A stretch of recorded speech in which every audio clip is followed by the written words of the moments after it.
बच्चों देखिए, आप लोगों का कोर्स पूरा हो गया है। पेपर की तैयारी हमको करनी है, एग्ज़ाम की तैयारी करनी है। आपको जो भी कुछ डिफ़िकल्टी है तो आप स्कूल में आके पूछ सकते हो, या फिर मैं रिवीज़न के लिए जो वीडियो डाल रही हूँ उन वीडियो को देखो आप, और जिसका जो छूट गया है उसको साथ में करते जाओ। अब यहाँ पे मेरे पास जो बच्चे आ रहे हैं उनकी मैं डिफ़िकल्टी सॉल्व कर रही हूँ।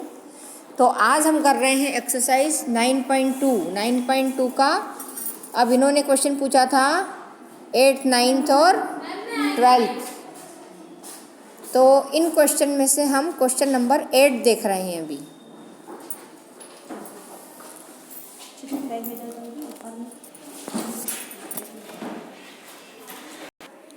देखो, ये है हमारी एक्सरसाइज 9.2 एक्सरसाइज का क्वेश्चन नंबर 8। अब क्वेश्चन नंबर 8 में क्या है वो देखते हैं अपन।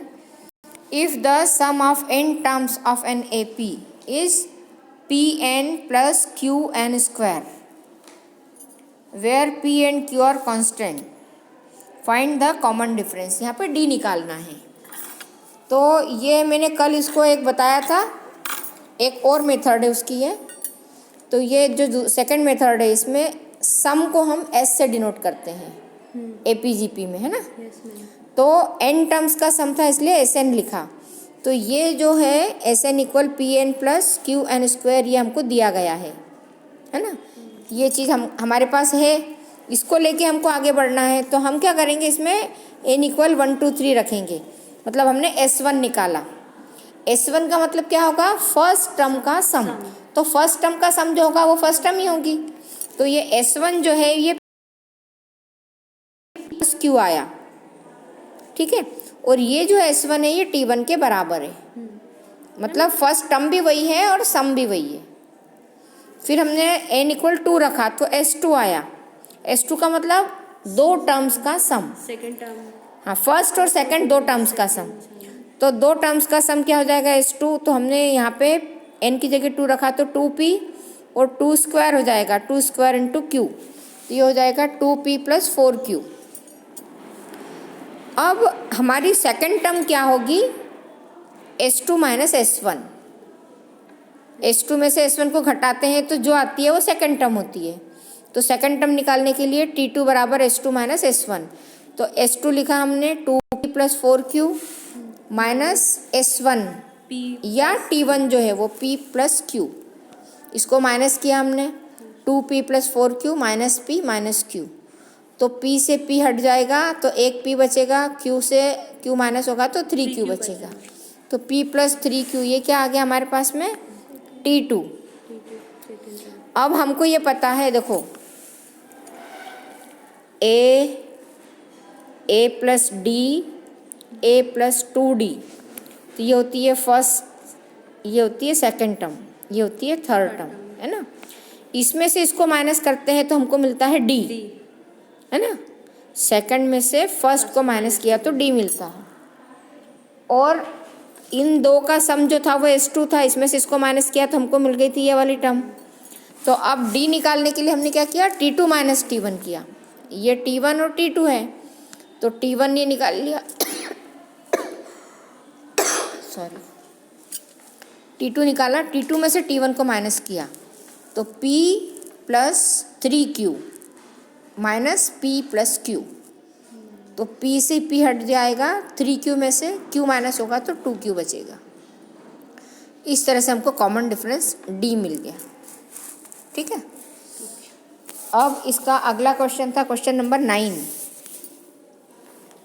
क्वेश्चन 9 में था the sum of n terms of 2 arithmetic progression are in the ratio 5n plus 4 and 9n plus 6। Find the ratio of their 18th term. अब इसमें देखिए, जो हमको कंडीशन दे रखी थी S1 और S2 दो अलग अलग टर्म्स हैं। तो मैंने यहाँ पे लिखा नहीं है, अब इसको अपन लिख सकते हैं, या कॉपी में आप लोग लिखो तो इस तरह से लिखना, लेट आपकी जो फर्स्ट AP है, AP में दो चीज़ें हैं हमारे पास, दो अलग अलग सीरीज़ हैं। तो first AP, let in first AP A1 is first term, ये ऊपर लिख लेना है ना, और D1 क्या है, कॉमन डिफरेंस, फर्स्ट टर्म और D1 is common difference. And in second AP में क्या है, A2 इज फर्स्ट टर्म और D2 जो है वो उसका कॉमन डिफरेंस है। ठीक है, तो अब देखिए जब ये मानते हैं तो इनका सम क्या हो जाएगा, फर्स्ट वाली में ये चाहो तो ये भी लिख लो कि इसका सम S1 है और इसका सम क्या है, S2। तो फॉर्मूला हमारे पास है, फॉर्मूला याद है आपको, S बराबर होता है n/2 2a plus n-1 into D. इस फॉर्मूले को रख के हमने S1 और S2 निकाला। आप ऊपर लिख लेना, फिर S1 हो जाएगा n/2 2a1 plus n-1 into D1, S2 हो जाएगा n/2 2a2 plus n-1 into D2। तो n/2 से n/2 तो कट गया। अब जो बाकी बची हुई संख्या है वो संख्या किसके बराबर है, 5n + 4 और 9n + 6, इन दोनों के रेशो के बराबर है। ठीक है, अब हम आते हैं टर्म्स पे। हमको उन्होंने 18th टर्म पूछी है, तो 18th टर्म जो होती है वो फर्स्ट वाले के लिए, फर्स्ट एपी जो है, फर्स्ट एपी की 18 टर्म जो होगी A1 + 17 D1, n-1 होता है ना। इसका फार्मूला क्या है हमारे पास, इसका फार्मूला होता है T इक्वल होता है A + n-1 इंटू D। तो n की जगह हमने 18 लिख दिया, तो 18 - 1 मतलब ये हो गया 71D। और दूसरे वाले के लिए हो जाए A1 नहीं 2 नहीं है, ये 2 नहीं है,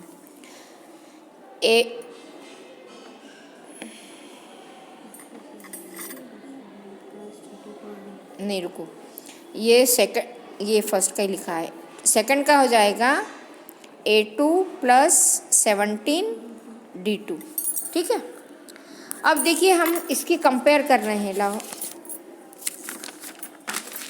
हमारे पास जो जो चीज़ें आई है, हमने पहले निकाला S1/S2, तो S1/S2 हमारा जो आया था n/2 से n/2 तो हमने काट दिया था, और यहाँ आया था हमारे पास में 2a1 plus n-1 into D1, और ये आया था 2a2 plus n-1 into D2, और इसको हमने इक्वल रखा था 5n प्लस 4 और 9n प्लस 6 के बराबर।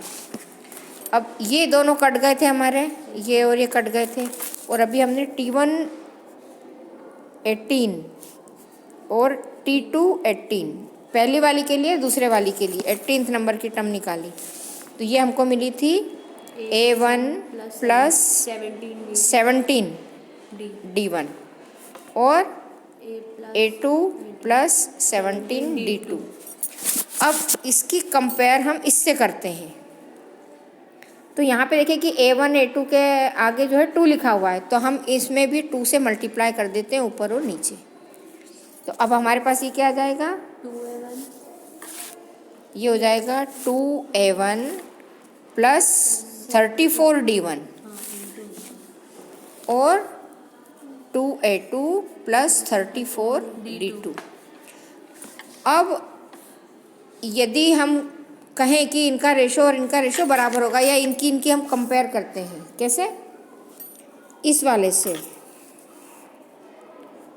2a1 प्लस n-1 D1 बराबर 2a1 प्लस 34 D1, और ये बराबर किसके हैं, 5n प्लस 4 के। तो 2a दोनों में आ रहा है। अब इस n-1 की जगह हम यदि 34 D1 लिख दें तो क्या हो जाएगा, 2a हमको D मिल जाएगा, तो हमने इन दोनों की कंपेयर की है, किसकी, इसकी और इसकी। इन दोनों की कंपेयर करके कहा कि ये दोनों बराबर हैं। क्योंकि इसलिए बराबर हैं कि जिस नंबर की टर्म का सम यहाँ पे है उसी नंबर की टर्म का सम यहाँ पे है। यहाँ पे मान लो शुरू की 5 टर्म है तो इसकी भी शुरू की 5 टर्म है और उसका रेशो ये है। यदि हम 10 लेते हैं तो यहाँ पे 10 नंबर की टर्म और यहाँ की 10 नंबर टर्म का रेशो बराबर होगा। तो अब हम कह रहे हैं कि यदि ये रेशो बराबर है तो ये यहाँ पे हमारी जो 34 मतलब 35 नंबर की टर्म आएगी, तो 35 नंबर की टर्म का रेशो भी बराबर होगा। ये बात आई समझ में? देखो, इन्होंने कहा है कि इसकी n टर्म्स का सम और इसकी n टर्म्स का सम का रेशो ये है। n टर्म्स मतलब n हमारा दोनों जगह बराबर रहेगा। n यदि आपने 5 लिया है तो दोनों की 5th, यदि 10 लिया है तो दोनों की 10, यदि 15 लिया है तो दोनों की 15। तो यदि हम यहाँ से निकालें तो 34d1 यदि है तो यहाँ पे 35 नंबर की टर्म आ रही है हमारी, है ना। तो इन दोनों की कंपेयर करने पे हमको मिल रहा है कि 35 नंबर की टर्म जो है उनका रेशो भी बराबर होगा, दोनों का हर हाल में बराबर होगा, जो कंडीशन दी है उससे। ठीक है, तो हम यहाँ से क्या कर रहे हैं, n फाइंड कर रहे हैं। तो हमने कहा कि ये n-1 यदि 34 के बराबर, n-1 यदि 34 के बराबर हो तो n हमारा हो जाएगा 35। ठीक है, जब n 35 होगा तो फिर हमारे पास ये रेशो और ये रेशो आएगा। अब यदि सेकंड, इसको ऐसे भी देख सकते हो, यदि उनको 5 नंबर की टर्म देखना है तो यहाँ पे n = 5 रखो, यहाँ भी 5 रखो, तो जो रेशो आएगा n = यहाँ 10 रखो, यहाँ 10 रखो, तो जो रेशो आएगा n = 15 रखो, तो यहाँ भी 15 रखो, यहाँ भी 15 रखो, तो जो रेशो आएगा वो हमेशा फिक्स रहेगा। ठीक है, तो अब हम क्या कर रहे हैं, n = कितना रख रहे हैं, 35। क्यों रख रहे हैं, क्योंकि हम इससे कंपेयर कर रहे हैं। तो अब इससे यदि हम कंपेयर कर रहे हैं तो n = हम 35 कैसे निकाला वो देखा, इन दोनों की कंपेयर की। 2a1 तो बराबर है, n-1 d1 बराबर है 34d1 के, और ये बराबर है इसके, तो n आ गया हमारा 35। तो अब हम 5n + 4 में क्या करेंगे, n की जगह 35 रख देंगे, तो 5 कितना आ जाएगा,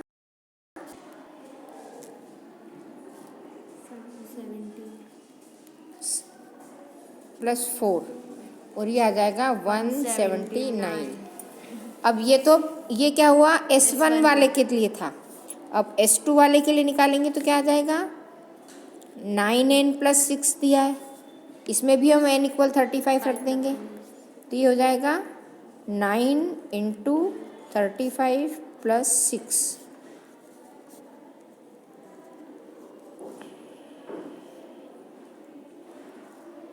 सात और 4, 1 और 3, 6, तो ये कितना आ जाएगा, 11 का 1, 2, 3।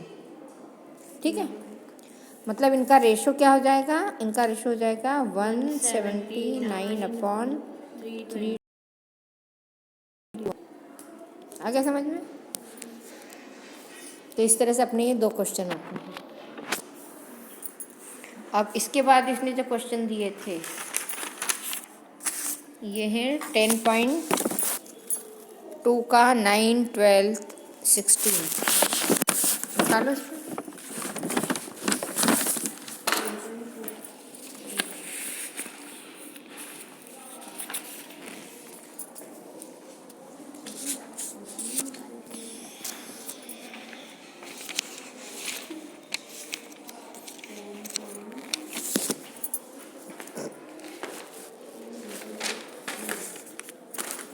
ये देखो क्वेश्चन 2। अब देखिए 10.2 एक्सरसाइज का क्वेश्चन नंबर क्या था, नहीं, क्वेश्चन नंबर है आपका 9, है ना। देखिए 10.2 एक्सरसाइज का क्वेश्चन नंबर 9 ये है। क्वेश्चन पढ़ेंगे पहले हम।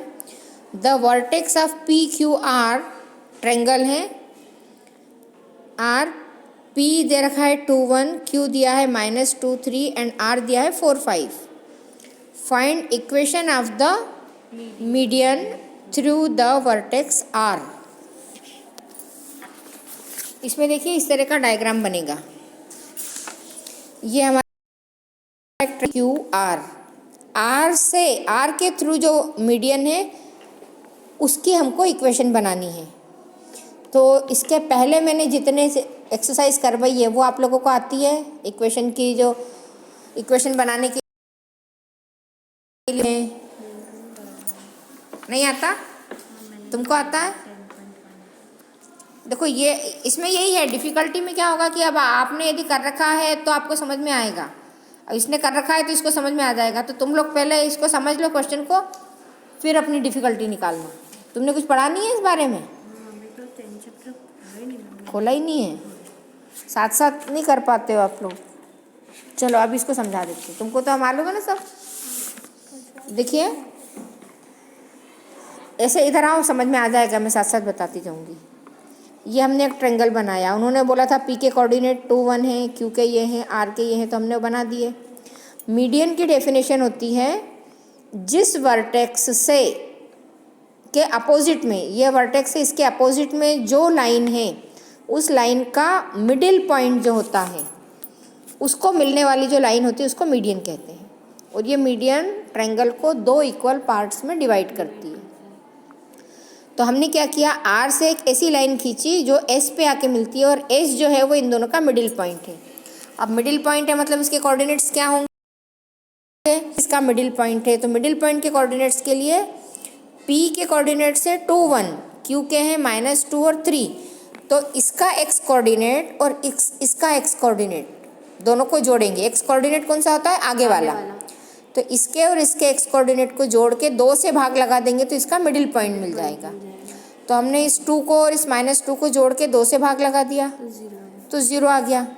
फिर हमने इसका 1, इसका वाई कोऑर्डिनेट के लिए हमने क्या किया, इसका 1 लिया और इसका 3 लिया, 1 और 3 को जोड़ के 2 से डिवाइड कर दिया, तो ये आया 4/2 मतलब 2।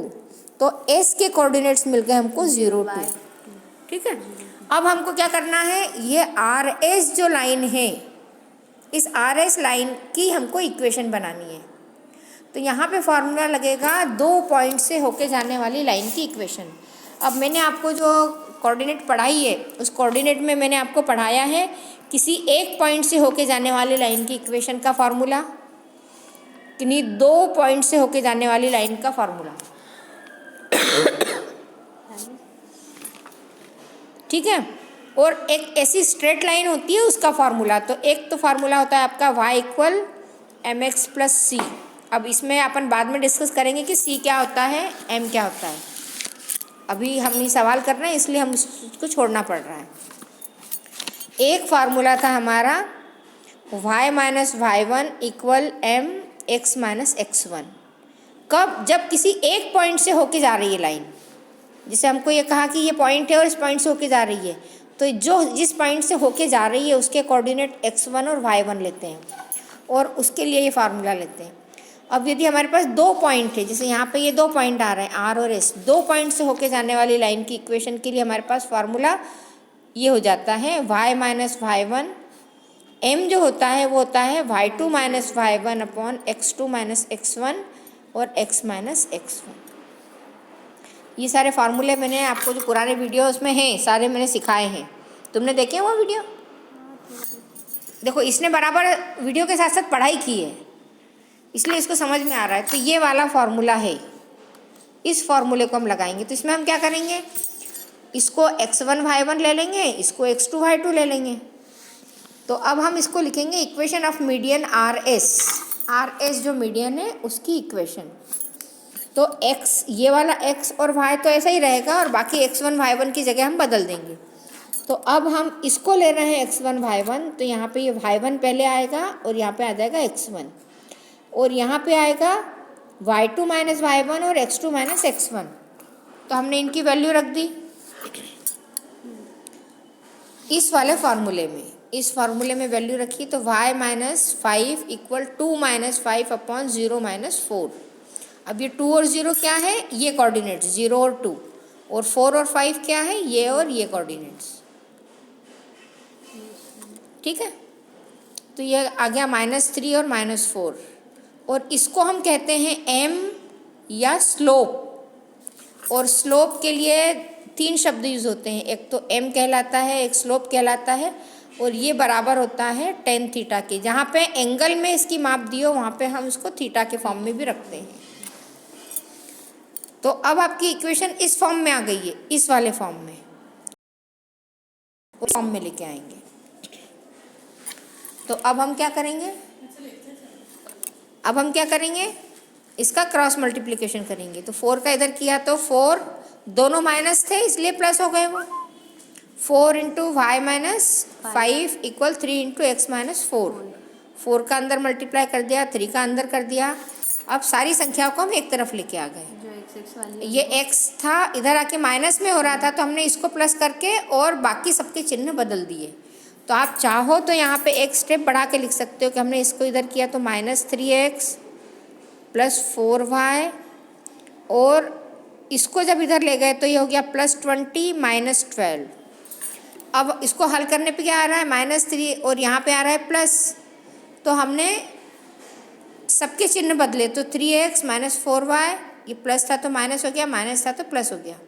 इसको हल करने पे आएगा -8, तो ये इधर माइनस हो रहा था इसलिए हम इसको इस तरफ लेके आ गए। तो 3x - 4y + 8 = 0। ये आपका इक्वेशन बन गया। ठीक है, अब इसका अगला क्वेश्चन था क्वेश्चन नंबर 12। तो क्वेश्चन 12 देखो, इसी बुक में देख लो। क्वेश्चन 12 जो था उसमें दिया था, find the equation of a line that cuts of equal intercept on the coordinate axis and passes through the point 2, 3। Point 2, 3 से होके जा रही है और इक्वल इंटरसेप्ट काटती है।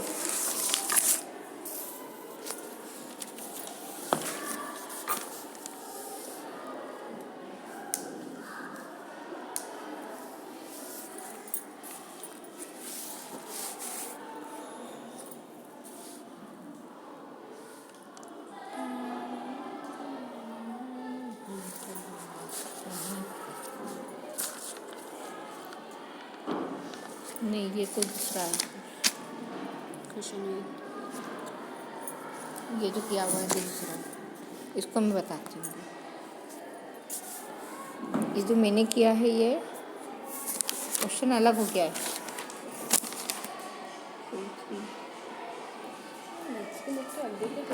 हाँ ठीक है, इसमें हमको स्लोप निकालना पड़ा है, तो स्लोप निकालना मैं आपको बाद में बताऊंगी। इसमें हमने इसका स्लोप निकाला है, इक्वल इंटरसेप्ट काट रही है दोनों x एक्सिस पे और y एक्सिस पे। तो जहाँ इसके इक्वल इंटरसेप्ट कट रहे हैं ना, तो इसका स्लोप आ रहा है 1 और इसका आ रहा है -1। ये कैसे निकाला है मैं आपको बताऊंगी अभी, है ना। 1 और -1 आ रहा है, तो 1 और -1 जो आ रहा है इक्वल इंटरसेप्ट पे, तो यहाँ पे आपका थीटा बन रहा है 45 डिग्री और यहाँ पे बन रहा है 135 डिग्री। ये मैंने आपको यहाँ बताया था कि यहाँ tan थीटा से भी अपन इसकी कैलकुलेशन करते हैं। तो जब ये tan थीटा से इसकी कैलकुलेशन की हमने, और ये वाला जो पॉइंट है इसके कोऑर्डिनेट है 2 और 3। ठीक, तो अब जब इसने tan थीटा बराबर 45 लिया तो हमको मतलब इसका स्लोप मिला -1। और क्या दिया है,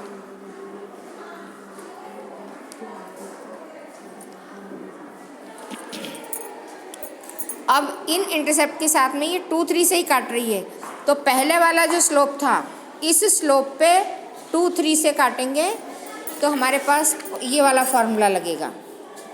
सेकंड नंबर पे जो था ना, ये y - y1 = m × x - x1। तो हम क्या करेंगे, x1 और y1 की जगह 2 और 3 को रख देंगे, ये 2 और 3 को। तो y - 3 = स्लोप रखा 1 और x - 2।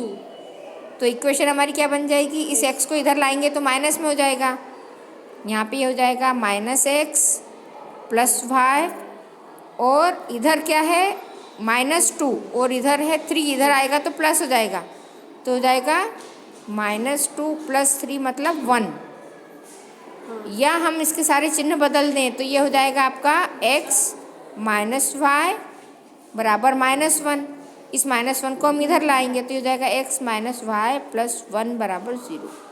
तो ये इक्वेशन बन गई x - y + 1 बराबर 0। फिर हमने अगला स्लोप रखा -1, तो अगला स्लोप जब -1 रखा तो गुजरने वाले पॉइंट जो है वो 2, 3 ही हैं, तो अब स्लोप -1 रखेंगे और सेम इक्वेशन बना लेंगे उसी फॉर्मूले में रख के। तो इस तरह से हमारी क्वेश्चन हुए। अब इसकी जो और आगे की क्वेश्चन है वो अपन कल करेंगे हल।